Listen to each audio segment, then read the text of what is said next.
আবু সাহেদ তোফাজ্জল হোসেনের মৃত্যু বিষয়ের পর্যায় আলোচনা।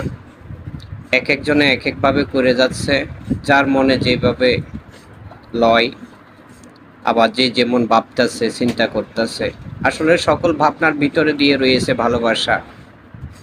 প্রত্যেকটা মানুষই তো মানুষকে ভালোবাসে, এক একজন এক একজনকে ভালোবাসে। এটাই হলো মানব সভ্যতার একটা নিয়ম। যাই হোক, যুক্তি অনেকে দিয়েছে, আমারও একটু মন্তব্য, জানি না কার কাছে কেমন লাগতো। যদি আমার যুক্তিটুকু আপনাদের কাছে ভালো লাগে, অবশ্যই আমি কমেন্টে লাইকের আশা রাখি আপনাদের পক্ষ হইতে। আমি বলবো, আবু সাহেদ ও তোফাজ্জল হোসেনের মৃত্যু যদিও ধারণা করে এক একজনে একই রকমের হয়েছে, আসলে একই রকম না। দুইজনের মৃত্যু দুই রকম। একজনের মৃত্যু হয়েছে বিপ্লবী রাস্তার মধ্যে, রাজপথে আন্দোলন, বৈষম্য আন্দোলনের মাধ্যম দিয়ে। এই বৈষম্য আন্দোলনের মধ্যে যিনি প্রাণ দিয়েছেন দলের স্বার্থে, রাষ্ট্রের স্বার্থে, তিনি হয়তো ধারণা করেছিলেন যে পুলিশের সামনে যেভাবে আমি দাঁড়িয়েছি, এত লোক সমাজের মধ্য দিয়ে পুলিশ আমাকে গুলি করবে না। যদি গুলি না করে তবে আমি হব একজন বিপ্লবী, আর যদি কিছু বইটেই যায় তাহলে আমি হব শহীদই, পাশাপাশি থাকবে আন্দোলনের যোদ্ধার। এমন চিন্তাধারার মধ্যে নিশ্চয় ছিল, এটা মনে করা যায় আর কি। দুর্ভাগ্য, আবু সাহেদের মৃত্যু হয়ে গেল। এতে অনেকে গর্ববোধ করেছে, আবার আবু সাহেদের যে দল ছিল বৈষম্য আন্দোলন, সেটা জোরদার হয়েছে। তার লগ্ন ধরে সূত্র অনুপাতে সরকার পতন হয়েছে। এই সরকার স্বৈরাচার সরকার, শোষণকারী সরকার। এটাই ছিল আন্দোলনের মূল কথা। আসলে আমার জীবনে, আপনাদের জীবনে কে কেমন দেখেছেন আমি জানি না।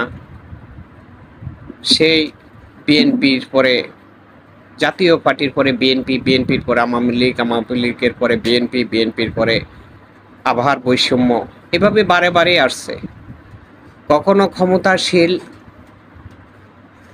সরকার জনগণের কাছে ভালো ছিল না, সবসময় তাদের কোনো না কোনো দোষ ছিল। এই দোষগুলো কেন হয় আমরা আজও পর্যন্ত এটা নির্ণয় করতে পারি নাই। দোষটাকে আমরা ধরতে পারি, তিনি শোষণ করেছে, তিনি অন্যায় করতেছে, অপরাধ করতেছে। এ বিষয়ে আন্দোলনও হয়েছে, আর আন্দোলনের জয় পক্ষও আসছে। যাই হোক, আমি সেই কথা বলবো যে আবু সাহেদের মৃত্যুটা হয়েছে রাজপথে। অনেকে বলতে পারেন এটা শহীদি দরজা। আসলে দেখুন তো শহীদি দরজা কিনা, আপনারা একটু ভেবেচিন্তে দেখুন। শহীদি দরজা তাদেরকে বলে যারা ইসলামের জন্য যুদ্ধ করে, যারা একটা রাষ্ট্রকে নতুন জন্ম দেওয়ার জন্যে, ন্যায় পক্ষে জন্ম দেওয়ার জন্য যুদ্ধ করে। তো বাংলাদেশকে তো আরেকবার নতুন বাংলাদেশ উপহার কেউ দিতে পারবে না। যা হয়েছে 1971 সালে বাংলাদেশের জন্ম হয়েছে, আমরা জাতীয়তা বাঙালি। তো তিনি যেখানে অবস্থান করেছিল সেই জায়গার মধ্যে অবশ্যই এখানে রাগ, লোভ দুটেই কাজ করেছে। যেহেতু রাগ ও লোভ দুটেই কাজ করেছে, সেক্ষেত্রে সেখানে এটাকে শহীদি দরজা বলা হয় না, এটাকে অপমৃত্যু বলা হয়।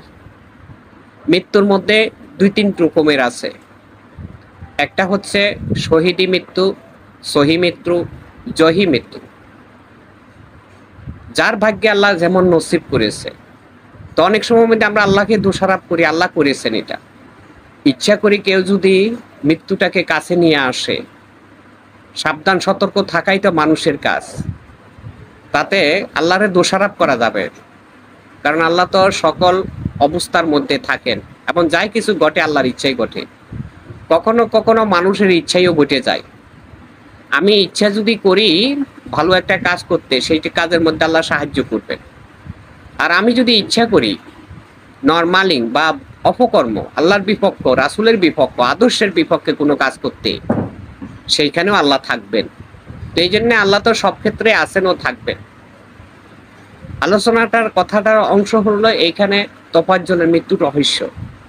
তোফাজ্জল ছেলেটায় এমন একটা পর্যায়ে মৃত্যুবরণ করেছে, যেমন একটি হরিণ খোলা আকাশের নিচে ঘাস খাইতে খাইতে মাঠে বেড়াচ্ছিল, ঠিক তেমনি জঙ্গলের থেকে কিছু নরপশু বা বাঘ তাকে শিওর করে নিশ্চিত করে শিকার করে নিল। আর এই শিকারের মধ্যে দেহে প্রাণ থাকা অবস্থায় তারে ছিঁড়ে কিরে যেভাবে বাঘে আহার করে নিল, ঠিক সেইভাবে তোফাজ্জলের মৃত্যুটা হইল। আর এই তোফাজ্জলের মৃত্যুর মধ্যে যারা শুনেছে দেখেছে প্রত্যেকটা মানুষের নীরব হয়েছে, অনেকের চোখ থেকে জলও ঝরেছে। তার চেয়ে বেশি হয়েছে তোফাজ্জলের দুধ বোন যে মিনতিগুলা করছে, যে আকুতিগুলা করছে, যে করুণতা দেখাইছে, সেই করুণতার ভিত্তিতে বাংলাদেশের বাহিরে অধিক জায়গার মধ্যে মানুষ যারা মৃত্যুকে স্মরণ করে নাই তাদের মধ্যে কষ্ট কাজ করছে, তাদের অন্তরটাও নরম হয়েছে, চোখ দিয়ে পানি ঝরেছে। সুতরাং তোফাজ্জল ও আবু সাহিদের মৃত্যু এক রকমের না, দুইজন দুই রকমের। তারপরও এখানে তোফাজ্জলের জায়গার মধ্যে কিছু কথা থাকে এরকম, তার মানে হলো তার ব্রেন ডিপেন্ডে ছিল। তো ব্রেন ডিপেন্ড অবস্থায় একজন মানুষের মাথার মধ্যে যখন সুস্থ জ্ঞান কাজ করে না, তখন সে বুঝতে পারে যে আপন পর সবই তার কাছে একরকম হয়ে যায়। সে দোস্ত আর দুশমন বুঝে না, সে একটু খাবার বুঝে, এক মুঠো ভাত বুঝে। এক মুঠের ভাতের সন্ধানে সে ঘুরতে ঘুরতে তার পুরনো পরিচিত স্থানে অবস্থান করেছিল। সেখানে যে বন্ধুর রূপের মধ্যে দুশমন বা হায়ানারা লুকিয়েছিল সেটা কিন্তু তার জানা ছিল না। যারা দুর্ঘটনা ঘটিয়েছে তারা ছাত্র সমাজের কেউ না কেউ, আর যাকে হত্যা করেছে সেও একজন ছাত্র। সুতরাং মানসিক ভারসাম্য একজন ব্যক্তিকে যারা নৃশংসভাবে হত্যা করতে পারে তাদের কাছে কোনো রকমের বিচার ইনসাফ বিবেক আছে বলে অন্তত আমি মনে করি না।